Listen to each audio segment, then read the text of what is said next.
నేను ఇవాళ యాదృచ్ఛికంగా ఉదయం వేళ ఎందుకో పుస్తకాల బీరువా దగ్గర నించుని చంద్రశేఖర పరమాచార్య స్వామి వారి యొక్క పాదాలు కనపడుతున్నటువంటి ఒక పుస్తకం ఒకటి నా దగ్గర ఉంటే ఆ పుస్తకాన్ని తీసి యథాలాపంగా ఇలా అన్నాను. అంటే ప్రదోషవేళయందు శివనామమును చెప్పినటువంటి వాడు పొందేటటువంటి ఫలితమేమో వాక్కుల చేత చెప్పటము సాధ్యము కాదు. ప్రదోషవేళయందు చెప్పబడినటువంటి శివనామము యొక్క ఫలితమును చెప్పే ప్రయత్నమును కూడా చేయరాదు. ఎందుచేత అంటే అంత గొప్ప ఫలితం వస్తుంది కనుక.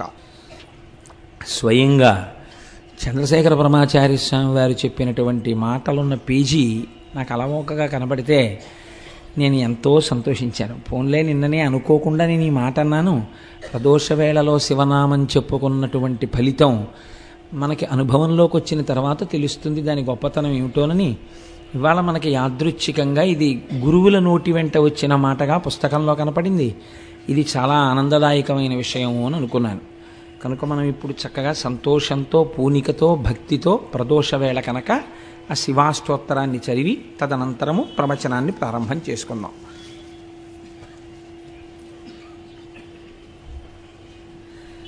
ధవళవపుషమిందోర్మండలే సన్నివిష్టం భుజగవలయహారం భస్మదిగ్ధాంగమీశం మృగయపరశుపాణిం చారుచంద్రార్ధమౌళిం హృదయకమలమధ్యే సంతతం చింతయామి. చారు చంద్రార్ధమౌళిం అంటారు ధ్యానంలో. చంద్రమౌళీశ్వరుడిగా ఆరాధన చేస్తారు. 4 వర్ణముల వారు సమస్త ఫలితములను పొందడానికి చంద్రమౌళీశ్వరారాధన చేయవలెను అని శాస్త్రం విధించింది. కనుక చంద్రమౌళీశ్వరారాధన చెయ్యడం కోసమని బహుశः నా ఊహ సత్యమైతే 1,00,000 ఇళ్లల్లో ఒక్క ఇంట్లోనైనా ఉండడానికి అవకాశం లేనటువంటి ఒక అత్యద్భుతమైనటువంటి పార్వతీ పరమేశ్వరుల యొక్క రూపంతో కూడిన మూర్తిని మహాశివరాత్రి నాడు 5 పైసలు ఖర్చు లేనటువంటి అద్భుతమైన చంద్రమౌళీశ్వరారాధన మనందరం కలిసి చేసుకుందాం. దానికి మనకి అపర భగీరథుడు గోపాలకృష్ణ గారు ఉండనే ఉన్నారు. ఆ కార్యక్రమాన్ని ఆయనకి చెప్పేస్తే ఆయనే తంటాలు పడి అన్నీ ఏర్పాట్లు చేసుకుంటారు. మనందరం హాయిగా కూర్చుని 5 పైసలు ఖర్చు లేకుండా అని నేను అనేశాను కాబట్టి ఇంకా దానికి ఏం ఉండదన్నమాట ఖర్చు. అలా చేసుకోవడం గోపాలకృష్ణ గారి బాధ్యత, ఇంకా మనకేం సంబంధం లేదు. ఆయనకి నా ఎందున్న గౌరవం అటువంటిది. ఇంత మాట వీడన్నాడు ధూర్తతనంగా ఆయన అనుకోరు, దాన్ని అమలు చేయడానికి ప్రయత్నిస్తారు. కాబట్టి మహాశివరాత్రి నాడు అటువంటి మూర్తికి మనం ఆరాధన చేద్దాం. చారు చంద్రార్ధమౌళిం హృదయకమలమధ్యే సంతతం చింతయామి. శివో మహేశ్వర శంభుః పినాకీ శశిశేఖరః వామదేవో విరూపాక్షః కపర్దీ నీలలోహితః శంకరః శూలపాణిశ్చ ఖట్వాంగీ విష్ణువల్లభః శపి విష్ణోంబికానాథ శ్రీకంఠో భక్తవత్సలః భవః సర్వస్త్రిలోకేశ స్థితికంఠః శివాప్రియః ఉగ్రః కపాలీ కామారీ అంధకాసురసూదనః గంగాధరో లలాటాక్షకాలకాల కృపానిధిః భీమ పరశుహస్తశ్చ మృగపాణిర్జటాధరః కైలాసవాసీ కవచీ కఠోరస్త్రిపురాంతకః వృషాంకో వృషభారూఢో భస్మోద్ధూళిత విగ్రహః సామప్రియ సర్వమయస్త్రయీమూర్తిరనీశ్వరః సర్వజ్ఞ పరమాత్మా చ సోమసూర్య అగ్నిలోచనః హవిర్యజ్ఞమయ సోమ పంచవక్త్ర సదాశివ విశ్వేశ్వరో వీరభద్రో గణనాథ ప్రజాపతి హిరణ్యరేతా దుర్ధర్షో గిరిశో గిరీశో నఘః భుజంగభూషణో భర్గో గిరిధన్వీ గిరిప్రియః కృత్తివాసాః పురారాతిర్భగవాన్ ప్రమదాధిపః మృత్యుంజయః సూక్ష్మతనుర్జగద్వ్యాపీ జగద్గురుః వ్యోమకేశో మహాసేన జనకశ్చారు విక్రమః రుద్రో భూతపతిస్థాణుర్రహిర్భూజ్ఞో దిగంబరః అష్టమూర్తిరనేకాత్మా సాత్వికः శుద్ధ విగ్రహः శాశ్వత ఖండపరశుః అజః పాశ విమోచకః మృఢ పశుపతిర్దేవో మహాదేవో వ్యయో హరిః పూషదంతభిదవ్యగ్రో దక్షాద్ధర హరోహరః భగనేత్రభిదవ్యక్తః సహస్రాక్షః సహస్రపాత్ అపవర్గప్రదోనంతస్తారకః పరమేశ్వరః ఏవం శ్రీశంభుదేవస్య నామ్నామష్టోత్తరం శతం శ్రీశివాష్టోత్తరశతనామస్తోత్రం సమాప్తం.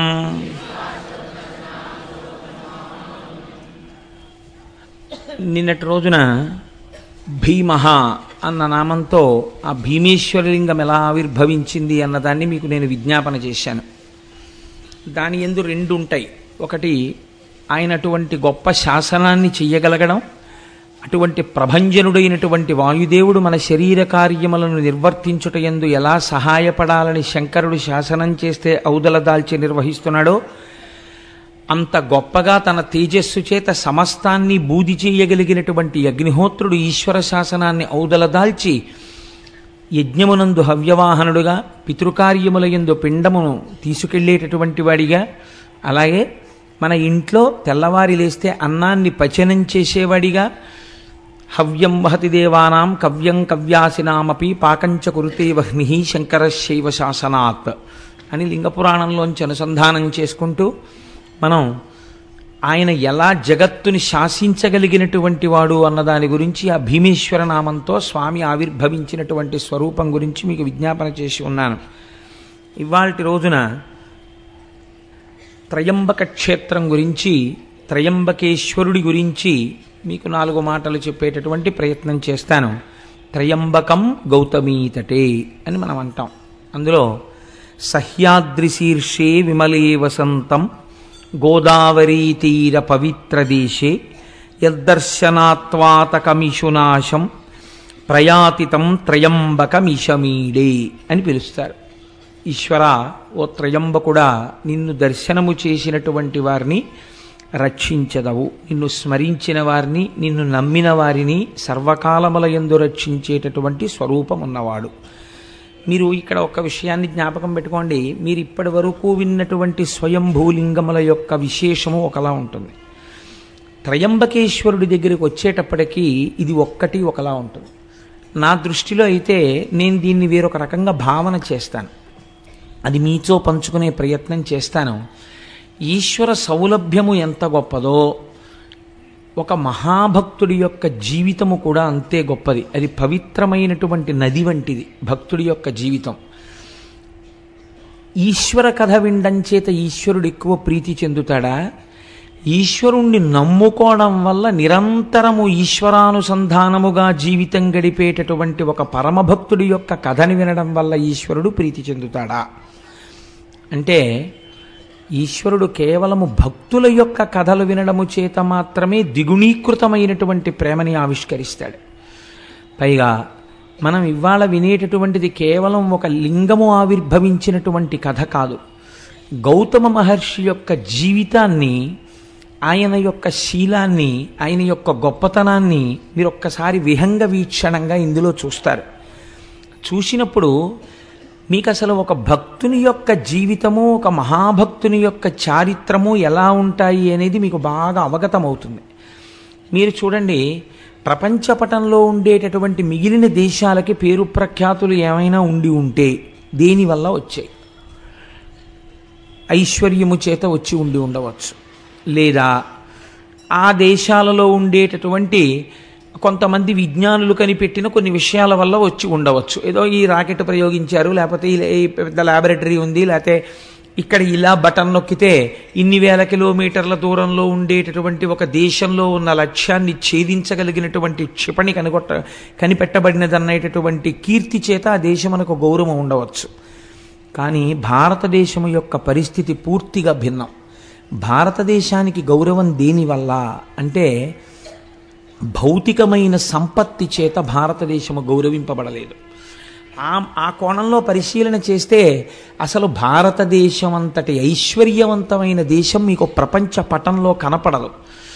ఒక్కొక్క మహారాజు గారిని చంపిన తరువాత ఒక్కొక్క కోటని కొన్ని నెలల పాటు దోచుకున్న ఐశ్వర్యం మిగిలిపోయింది.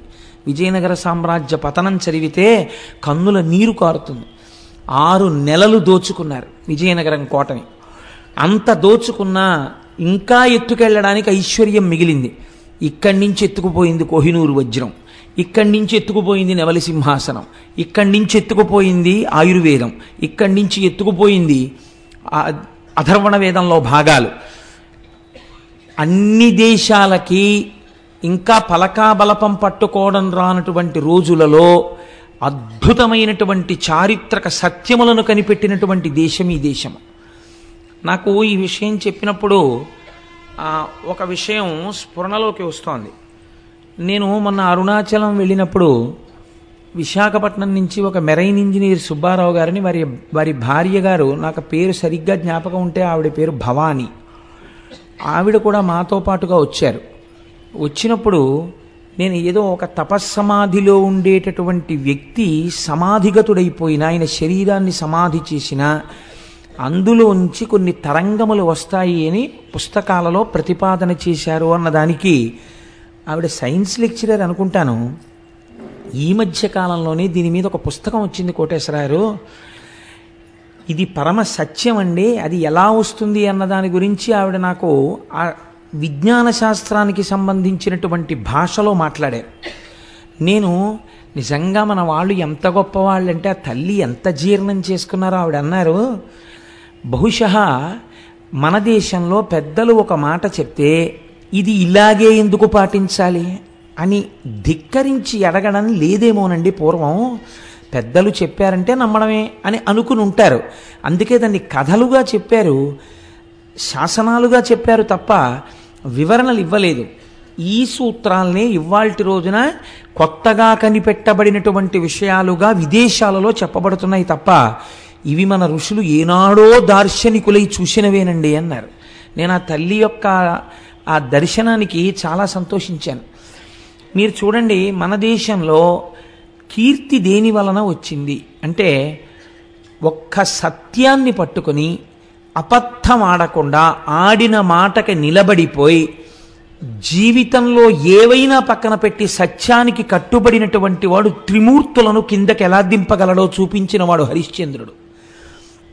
భూతదయతో శిబిచక్రవర్తి దానం చేసి ఎనలేని కీర్తి ప్రతిష్టలను తీసుకొచ్చిన వాడు శిబిచక్రవర్తి. తనని తీసుకెళ్లి రాజు బంధించి కొరడాలతో కొడుతుంటే ప్రతిఘటించకుండా పరమేశ్వరుణ్ణి స్తోత్రం చేస్తే ఈశ్వరుడే వచ్చి విడిపించేటట్టుగా చేయగలిగిన ప్రజ్ఞ చూపించిన వాడు అన్నమాచార్యుల వారు. తన తలనే నరుకుతున్న శిష్యులు ప్రార్థన చేస్తే నరసింహావతారం వచ్చి శంకరాచార్యుల వారిని రక్షించినటువంటి కాపాలికుడి కథ కలిగినటువంటిది ఈ భరతభూమి.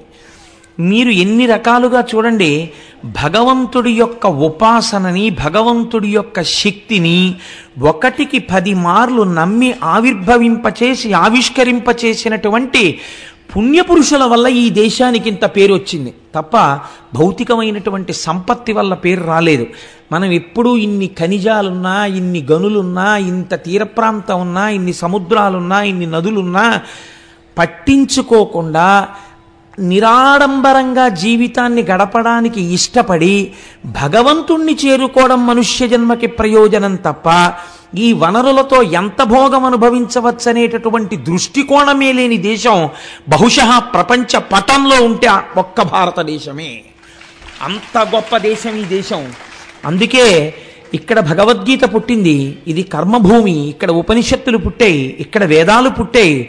అంత క్రైస్తవ మతాధిపతి అయినటువంటి పోప్ జాన్ పాల్ II భారతదేశంలో విమానం ల్యాండ్ అయినప్పుడు ల్యాడర్ మించి మెట్లు కిందకి దిగి భరతమాత మీద కాలు పెట్టకుండా మోకాళ్ళ మీద వంగి ఈ దేశపు నేలని ముద్దు పెట్టుకొని భగవద్గీత పుట్టిన చోట, వేదాలు పుట్టిన చోట, ఉపనిషత్తులు పుట్టిన చోట లెక్క పెట్టడానికి వీలు లేనంత మంది మహాపురుషులు పుట్టి నాదోపాసనతో, వేదోపాసనతో, భక్త్యోపాసనతో, కర్మోపాసనతో ఈశ్వరుణ్ణి 1కి 10 మార్లు సాక్షాత్కరింపచేసినటువంటి భూమిని నా పాదంతో తాకడానికి నా మనసు ఒప్పలేదు, నాకు అర్హత లేదు, ముద్దాడి దిగుతున్నానని కాలు పెట్టాడు ఒక విదేశీయుడు. ఈ జాతి ప్రతిష్ట ఎంత గొప్పదో దాన్ని మీరు ఆలోచించండి. అటువంటి జాతికి మనం వారసులం. అటువంటి పుణ్యభూమి మీద కాలు పెట్టి తిరుగాడుతున్నటువంటి అదృష్టవంతులం. విశేషించి ఆంధ్రదేశంలో ఉన్నవాడు ఒక్క రాత్రి నిద్రపోతే శ్రీశైలం వెళ్ళిపోతాడు. ఒక్క రాత్రి రైల్లో పడుకుంటే తెల్లవారేటప్పటికి వెంకటాచలం వెళ్ళిపోతాడు. ఎటైనా వెళ్ళగలడు. అనేకమైనటువంటి పుణ్యనదులతో త్రిలింగ దేశంలో మనం ఉంటున్నాం.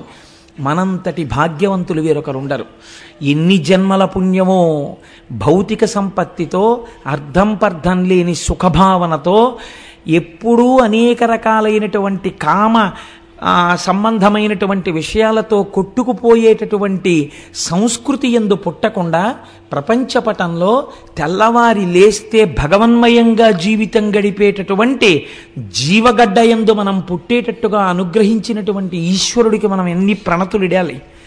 నేను ఇవాళ ఎందుకు ఈ ఉపోద్ఘాతం మీతో విజ్ఞాపన చేయవలసి వచ్చిందంటే, మీరిప్పుడు వినబోయేటటువంటి త్రయంబకేశ్వర లింగం అటువంటిది. మీరు ఆ శివలింగము గొప్పదా, గౌతముడు గొప్పవాడా అని మీరు విచారణ చేస్తే, ఒకలా ఆలోచించి చూస్తే ఇక్కడ మాత్రం గౌతముడే గొప్పవాడు. ఇది అందుకే మిగిలినటువంటి లింగముల దగ్గర ఒక్క లింగం ఆవిర్భవించింది, 2 లింగములు ఆవిర్భవించాయి. త్రయంబకం విషయంలో అలా కాదు.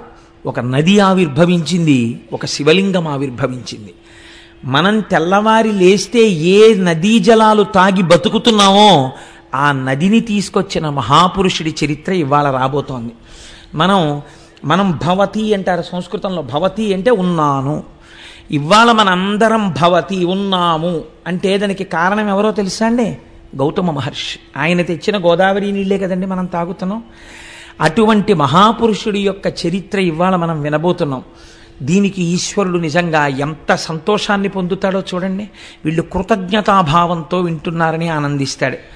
ఇప్పుడు మీరు ఆ కోణంలో నేను ఎందుకు ఈ విషయాన్ని మీకు విజ్ఞాపన చేశానంటే, ఇప్పుడు నేను చెప్పబోయేటటువంటి విశేషాన్ని మీరు ఆ కోణంలో పరిశీలన చేస్తే, ఎందుకు ఈ మాట అన్నారు? లింగ ఆవిర్భావము కన్నా మహాత్ముని యొక్క జీవితమే గొప్పది ఒకలా చూస్తే అని అన్నారే, అలా ఎక్కడుంది ఇందులో అన్న విచారణ చేస్తూ మీరు వినే ప్రయత్నం చెయ్యండి. అది మీ జీవితానికి కూడా ఎంత గొప్ప కొత్త కోణాన్ని తొడుగుతుందో ఆలోచించండి. దీన్ని ప్రారంభం చేస్తూ ఆ శివమహాపురాణంలో ఒక మాట చెప్తారు. మునికులమందు గౌతముడమోఘ తపో విభవాజ్యుడై భృశంబనిశము శంభులింగనియ అనిశము శంభులింగ నియతార్చన సల్పుచు పత్నితో వసించను హరువొప్ప బ్రహ్మగిరి చేరువనొక్క వనస్థలంబునన్ అనువుగ శిష్యకోటి తన ఎండ పఠింపగ న్యాయశాస్త్రముల్.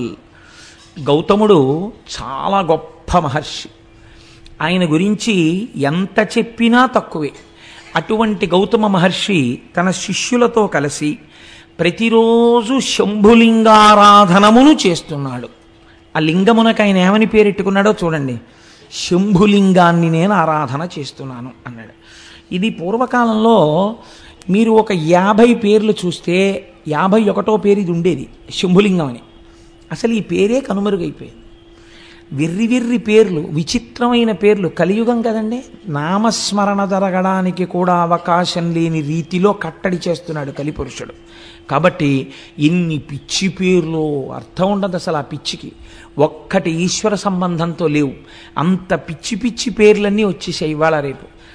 ఆయన తను ఆరాధన చేసిన లింగమునకు శంభులింగము అని పేరు పెట్టాడు. శంభులింగము అంటే మీకు నేను శంభుహు అన్న నామం దగ్గర వ్యాఖ్యానం చేసి ఉన్నాను. శంభావయతీతి శంభుహు, మంచి భావములను కల్పించగలిగినటువంటి లింగమును ఆరాధన చేశాడు. కాబట్టి ఇప్పుడు ఆయన ఏం కోరుకుని ఉండాలి? మంచి భావనలను కోరుకుని ఉండాలి. ఏమిటా మంచి భావన? అటువంటి మహర్షి కోరుకునేది ఒక్కటే భావన, లోకమంతటినీ లోకేశ్వరుడిగా చూడడం, విశ్వాన్ని విశ్వేశ్వరుడిగా చూడడం. ఇదే ఆయన కోరుకున్నది కదండి. కాబట్టి ఇప్పుడు అలా శంభులింగాన్ని ఆరాధన చేస్తూ దానితో పాటు ఏం చేశాడు? చాలామంది శిష్యులు ఆయనని అనుగమించి ఉండేవారు. వాళ్ళందరికీ అనేకమైనటువంటి శాస్త్రములను బోధ చేస్తూ బ్రహ్మగిరి అనబడేటటువంటి ఒక పర్వత శిఖరము యొక్క పాదమూలమునందు ఆశ్రమమును నిర్మాణము చేసుకుని ఆ శంభులింగారాధన చేస్తూ పరమ పవిత్రమై, యజ్ఞవేది ఎందున్నటువంటి అగ్నిహోత్రం ఎంత పవిత్రమో అంత పవిత్రమైనటువంటి జీవితాన్ని ఆయన గడుపుతున్నాడు. ఇలా గడుపుతుండగా అంతకొండొక కాలంబునందు పొడమికడు అనావృష్టి పొదలని, ఎక్కడలగాని త్రావ నీళ్లు కరువయ్యే గ్రాసమసలే శూన్యమయ్యను దశలనే చోటనేని. ఇలా నడుస్తుండగా కొంతకాలానికి భయంకరమైనటువంటి క్షామం వచ్చింది. ఆ క్షామమునకు కారణం ఏమిటి? అనావృష్టి. వర్షాలు పడలేదు. వర్షాలు పడకపోతే ఎక్కడా నీరు లేదు. నీరు చాలా గొప్పదండి శాస్త్రంలో. ఎందుచేతనో తెలుసా అండి? మీకు నీరు లేకపోతే మొట్టమొదట పాడైపోయేది ఇది అంటే ధర్మము లోపించిపోతుంది. నీటికి ఒక రకమైనటువంటి ప్రయారిటీ ఉంటుంది. మీరు చూడండి, నేను హైదరాబాద్లో ఒక 7-8 సంవత్సరాల క్రితం మా తమ్ముడింటికి వెళ్ళాను. వాడప్పుడు ఆ విద్యానగర్ ఏరియాలో ఎక్కడో నల్లకుంట ఏరియాలో ఉండేవాడు. సాయంకాలం స్నానం చేసి నేనేదో సంధ్యావందనం చేసుకుందామని స్నానం చేయబోతుంటే వాడు అన్నాడు, అన్నయ్య నువ్వేమనుకోకు, ఇక్కడ 2 పూట్ల స్నానం చేయడం కుదరదన్నయ్య, అతి కష్టం మీద నీళ్లు తెచ్చుకుంటాం. ఇక్కడ నువ్వేదో పవిత్రోవా సర్వావస్థాంగతోపివా యస్మరేత్ పుండరీకాక్షం స్వాహ్యాభ్యంతర శుచి పుండరీకాక్ష పుండరీకాక్ష పుండరీకాక్ష అనుకుని సంధ్యావందనం చేసుకోన్నాడు. ఇప్పుడు ఏమైంది? స్నానము లోపించింది. ఇంకా నీరుకు కొదవచ్చింది అనుకోండి, అర్ఘ్యం ఇవ్వడానికి కూడా మనం ఇబ్బంది పడిపోతాం. కొన్ని నీళ్లు అర్ఘ్యం ఇచ్చేస్తే గుక్కెడు నీళ్లు తాగడానికి తగ్గిపోతాయని సంధ్యావందనాలు కూడా పోతాయి. ధర్మలోపము దేని వలన ప్రారంభమవుతుంది అంటే నీరు తక్కువైపోవడం వల్ల ధర్మలోపం ప్రారంభమైపోతుంది. కాబట్టి నీరు ఈ లోకాన్ని నిలబెట్టడం, మనిషిని నిలబెట్టడం రెండింటినీ నీరు చేస్తుంది. కాబట్టి నీరు చాలా గొప్పది. అటువంటి నీరు ఎందుకుండదు? ఒక్కటే కారణం, నీరు ఎందుకు భూమి మీద తగినంత దొరకని రోజులు వస్తాయి అని అడిగితే దీనికి లింగ పురాణం సమాధానం చెప్పింది. సంజీవనము సమస్తస్య జగత సలిలాత్మిక భవయిత్యుచ్యతే మూర్తిర్భవస్య పరమాత్మనః అని.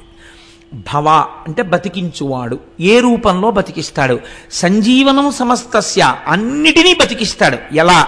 చెట్లు, చామలు, పురుగులు, పుట్ర, మనుషులు అందరూ బతుకుతారు. దేనివల్ల? జగత సలిలాత్మిక, నీటి రూపంలో ఉండి ఆయన బతికిస్తాడు. ఆయనకి ఆగ్రహం కలిగిందనుకోండి, వర్షపు చుక్క పడదు. నాకు తెలిసి నేను ఉద్యోగంలో చేరినటువంటి ఒక 5-6 సంవత్సరాల వరకు కూడా మినరల్ వాటర్ బాటిల్ కొనుక్కోవడం అనేటటువంటిది తెలియదు అసలు. మినరల్ వాటర్ బాటిల్ కొనుక్కోవడం అనేటటువంటి సంప్రదాయం బహుశా నాకు తెలిసి ఒక 5-6 ఏళ్ల నుంచే బాగా వృద్ధిలోకి వచ్చిందేమో అనుకుంటున్నాను. నీళ్లు పడకపోవడం, అతిసారం రావడం, ఎక్కడ పడితే అక్కడ నీళ్లు తాక్కండి అనడం, ఆ లోపల ఎటువంటి నీళ్లు పోసినా ఏదో నమ్మేసో సీసా కొనుక్కోవడం, 15 రూపాయలు ఇచ్చి సీసాలు నీళ్లు 15 రూపాయలు అండి. ఎప్పుడైనా మన వెనకతరం వాళ్ళని అడగండి, ఈ సీసా నీళ్లు 15 రూపాయలు పెట్టి కొన్నామని వాళ్ళు తెల్లబోతారు. అసలు చలివేంద్రాలు పెట్టి ఎవరైనా ఇంటికి రాగానే ఏమంటే కొంచెం దాహం పుచ్చుకుంటారని మజ్జిగిచ్చినటువంటి గడ్డ మీద తాగడానికి నీళ్లు లేవు. నీళ్లు కొనుక్కుని తాగవలసినటువంటి రోజులు వచ్చాయంటే మనం ఎంతగా శివానుగ్రహానికి దూరం అయిపోతున్నామో ఆలోచించండి. ఒకనాడు కూడా ఇలాగే శివానుగ్రహానికి దూరమైంది లోకం. అదే క్షామము అని పిలిచారు.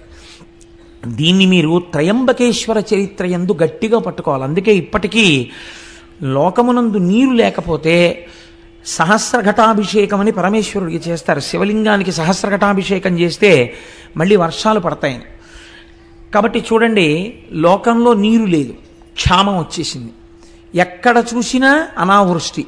ఇటువంటి పరిస్థితులలో ఒక్కొక్కడు ఎక్కడ నీరు దొరుకుతుందో అక్కడికి వెళ్ళిపోతున్నాడు. వెళ్ళిపోయేటప్పుడు వేటిని వదిలేస్తున్నాడు? వజ్రాలు వదిలేస్తున్నాడు, బంగారం వదిలేస్తున్నాడు, పశువులు వదిలేస్తున్నాడు, గాజులు వదిలేస్తున్నాడు, ఇళ్ళు వదిలేస్తున్నాడు, అన్నీ వదిలేస్తున్నాడు. గుక్కెడు నీళ్లు దొరికే చోటుకి వెళ్ళిపోతున్నాడు. నీరంటే అంత తేలిక కాదండి. నేను నిడదవోలు షటిల్ చేసేవాడిని. నేను నిడదవోలు షటిల్ చేసే రోజుల్లో గోదావరి పుష్కరాలు వచ్చాయి. పుష్కరాలు వస్తే చాలామంది ఆ పైనుంచి పుష్కరాలకి ఇక్కడ బంధువులు ఇళ్ళకి వచ్చి స్నానం చేసి వెళ్తుండేవారు. నేను ఒక రోజున ట్రైన్లో వెళ్ళిపోతుంటే నిడదవోలు ప్యాసింజర్లో నేను కూర్చున్న కంపార్ట్మెంట్లో చాలామంది లేచి కిటికీల దగ్గరికి, డోర్ దగ్గరికి వెళ్ళి అబ్బా ఎన్ని నీళ్ళో అని పొంగిపోతున్నారు. బ్రిడ్జ్ నుంచి ట్రైన్ వెళ్ళిపోతుంటే నాకు చాలా ఆశ్చర్యం అనిపించింది. అది కూడా ఎన్ని నీళ్ళో ఏంటంటే, మనం గోదావరి వచ్చిందంటాం అంతే చాలా క్యాజువల్గా. వీళ్ళు ఎన్ని నీళ్ళో అంటున్నారు ఏంటని, ఎన్ని నీళ్ళో అంటున్నారు ఏంటమ్మా అని అడిగాను. అడిగితే ఇన్ని నీళ్లు మేము చూసి కొన్ని ఏళ్ళు అయిపోయిందండి, ఓ 20 ఏళ్ల క్రితం చూసాం, మేము ఎక్కడో రాయలసీమ నుంచి వచ్చాం గోదావరి పుష్కరాలకి, ఇంత నీటి ప్రవాహం చూసి మేము ఎన్నేళ్ళు అయిందో అన్నారు. వాళ్ళకి తెలుస్తుంది దాని అందం ఏమిటో, వాళ్ళకి తెలుస్తుంది అందులో తృప్తి ఏమిటో. మనం గౌతమ మహర్షి అనుగ్రహంతో కావలసినన్ని నీళ్లు పొందుతున్నాం కాబట్టి ఆ మహర్షిని కూడా తలుచుకోవడం మానేశాం. అక్కర్లేని విగ్రహాలు త్రిలింగ దేశంలో ఎన్నున్నాయో, ఇంతగా మనకి గౌతమీ నదిని తీసుకొచ్చి దాహార్తిని తీరుస్తున్నటువంటి గౌతమ మహర్షి యొక్క విగ్రహ ప్రతిష్ఠ జరిగినటువంటి ఆలయాలు ఈ ప్రాంతాల్లో ఎన్నున్నాయి నాకు చూపించండి. ఇది మన కృతజ్ఞత. ఎందుకు శివుడు అనుగ్రహించాలి మనని? కాబట్టి వాటర్ బాటిల్స్ కొనుక్కోవలసి వచ్చిందంటే కొనుక్కోవలసి వస్తుంది కదండి. కాబట్టి ఇప్పుడు ఏమైంది, కొంతకాలానికి భయంకరమైనటువంటి అనావృష్టి చేత లోకం బాధపడుతోంది. ఇటువంటి అపారమైనటువంటి బాధ చేత లోకంలో ఉన్న వాళ్ళందరూ వెళ్ళిపోతున్నారు. వెళ్ళిపోతుంటే ఆయన చూశాడు. చూసి అయ్యయ్యో ఇలా అయిందేమిటి, నేను ఎలా అయినా ఈ లోకము యొక్క బాధని తీర్చే ప్రయత్నం చేస్తాను అన్నాడు. ఇది ఎందుకండి గౌతముడికి? మీరు కొంచెం జాగ్రత్తగా ఆలోచించండి. తోచనమ్మ తోడికోడలు పుట్టింటికి వెళ్ళిందని అనావృష్టి వచ్చి వర్షాలు లేక లోకంలో అందరూ బాధపడి చచ్చిపోతుంటే వెళ్ళిపోతుంటే ఈ నీరు లేకుండా జీవులు పడుతున్న బాధ నేను తీర్చే ప్రయత్నం చేస్తానని గౌతముడు ఎందుకు అనాలి? ఇదే ఆయన చేసినటువంటి శంభులింగారాధనము. నాకు తపశ్శక్తి ఉంది కాబట్టి నేను ఇలా అంటే అందులోకి నీళ్ళు వచ్చేస్తే గొప్ప కాదు. రమణ మహర్షి తిరువణ్ణామలై ఎంత ఎండిపోయింది ఒకప్పుడు. రమణాశ్రమంలో ఉన్నవాళ్ళు కూడా వెళ్ళిపోతున్నారు. వెళ్ళిపోతుంటే రమణుల దగ్గరికి వచ్చి చెప్పారు, అందరూ వెళ్ళిపోతున్నారండి, నీళ్లు లేవన్నారు. అంటే రమణులు అన్నారు, వెళ్ళిపోవడం ఎందుకు, నీళ్లు లేకపోతే వెళ్ళిపోతారా, ఈశ్వర కృప ఉంటే నీళ్ళు ఎందుకు రావు అని అక్కడ గొంతు కూర్చుని 4 చారలు మట్టి తీశారు. ఇలాగా అంతే జల పుట్టింది.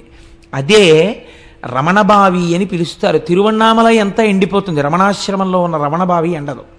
దానికి కావ్యకంఠ గణపతి ముని పేరు పెట్టారు, రమణతీర్థము అని పేరెట్టారు దానికి.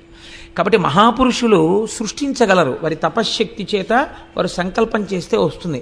గౌతమ మహర్షి తలుచుకుంటే రోజు ఒక కొండ నీళ్లు తేలేంటి, ఆదిశంకరాచార్యులు వారు తలుచుకుంటే పూర్ణానదినే అమ్మగారి స్నానానికి తీసుకొచ్చారే, అటువంటిది ఓ కొండ నీళ్ళు ఆయన తన కోసం తెచ్చుకోలేరా?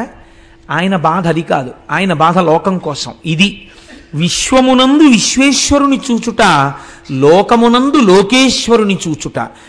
తను పూజామందిరంలో కూర్చుని బాగా పూజ చేసేసి అయ్య బాబోయ్ ఏమి పూజండి అనేటట్టుగా పూజ చేసి నియుజ్యమానాస్సు గజాస్సు హస్తా సకేశ్చరాత్ స్తోచ్చల పత్రహస్తా బభూవ దేవీ చ కృతాసు హస్తా లక్ష్మీస్తథా పద్మిని పద్మహస్తా అంటారు సుందరకాండలో వాల్మీకి మహర్షి. పూజామందిరంలోనేమో లక్ష్మీదేవికి పూజ, బయటికి వచ్చేమో సీతమ్మ తల్లిని బాధపెడుతూ ఉండడం. ఎందుకు వచ్చిన దిక్కుమాలిన పూజ? అది కాదు పూజ అంటే. తాను లోకమునందు ఒక భాగము, ఈ లోకము ఈశ్వర స్వరూపము. కాబట్టి లోకము బాధపడితే ఇది ఈశ్వరుడి బాధ. కాబట్టి నేను లోకమును రక్షించాలి, అది నా పూజలో అంతర్భాగము అని ఆయన అనుకున్నాడు. ఇది ఆయన చేసినటువంటి శంభులింగారాధన. కాబట్టి ఇప్పుడు ఆయన జలముల యొక్క అధిదేవతను గురించి తపస్సు చేశాడు. మీకు ఏ అవసరం వస్తే ఆ అవసరాన్ని తీర్చగలిగినటువంటి వారి దగ్గరికి వెళ్ళాలి. ఇంట్లో దొంగలు పడ్డారనుకోండి, ఫైర్ ఆఫీస్కి వెళ్ళకూడదు కదా. ఇల్లు అంటుకుంటే ఫైర్ ఆఫీస్కి వెళ్ళాలి. అదేంటంటే మా దగ్గరికి వచ్చారంటే మీరు ఖాళీగా ఉన్నారని వచ్చామంటే అంటే వాళ్ళు ఏం చేస్తారు? ఇంట్లో దొంగలు పడితే పోలీస్ ఆఫీస్కి వెళ్ళాలి.